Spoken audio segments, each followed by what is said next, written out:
اعوذ باللہ من الشیطان الرجیم بسم اللہ الرحمن الرحیم۔ مولا کائنات حضرت امیر المومنین علی بن ابی طالب علیہ السلام کے مجموعہ کلام نہج البلاغہ کے دوسرے باب کا مکتوب نمبر 43 ومن کتاب اللہ علیہ السلام، آپ علیہ السلام کا یہ خط الی مصقله ابن ہبیره شیبانی وہو عاملہ علی ارد شیر خرہ۔ مصقله ابن ہبیره شیبانی کے نام جو آپ کی طرف سے ارد شیر خرہ کا عامل تھا۔ بلغنی ان کا امر ان کنتا فعلتہ فقد اسخطت الہک۔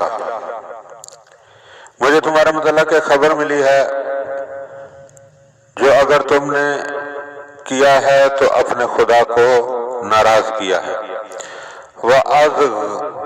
وَأَغْضَبْتَ إِمَامَكَ، اور تو نے اپنے امام کو غضبناک کر دیا۔ وَأَنَّكَ تَقْسِمُ فَيْءَ الْمُسْلِمِينَ الَّذِينَ حَازَتْهُ رِمَاحُهُمْ وَخَيُّولُهُمْ وَأُرِيقَتْ إِلَيْهِ دِمَاؤُهُمْ فِي مَنْ ائتمنك مِنْ أَعْرَابِ قَوْمِكَ۔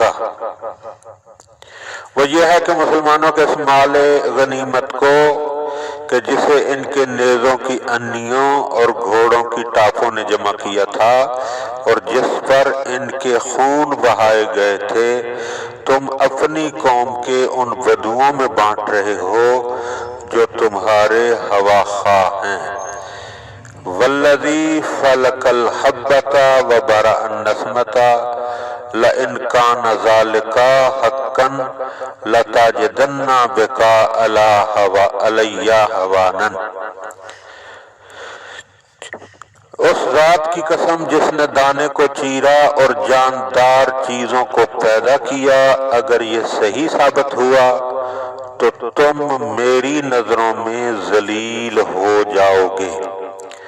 وَلَا تَخْفِنَّ عِنْدِي مِيزَانًا وَلَا تَسْتَهِنْ بِكَ رَبِّكَ، اور تمہارا پلہ ہلکا ہو جائے گا، اپنے پروردگار کے حق کو سبک نہ سمجھو۔ وَلَا تُصْلِحْ دُنْيَاكَ بِمَحْقِ دِينِكَ فَتَكُونَ مِنَ الْأَخْسَرِينَ أَعْمَالًا، اور دین کو بگاڑ کر دنیا کو نہ سنوارو، ورنہ عمل کے اعتبار سے خسارہ اٹھانے والوں میں سے ہو جاؤ گے۔ الا وَإِنَّ حَقَّ مَنْ قِبَلَكَ وَقِبَلَنَا مِنَ الْمُسْلِمِينَ فِي قِسْمَةِ هَذَا الْفَيْءِ سَوَاءٌ۔ دیکھو وہ مسلمان جو میرے اور تمہارے پاس ہیں، اس مال کی تقسیم میں برابر کے حصے دار ہیں۔ یردون عندی علیہ ویصدرون عنہ، اسی اصول پر وہ اس مال کو میرے پاس لینے کے لیے آتے ہیں اور لے کر چلے جاتے ہیں۔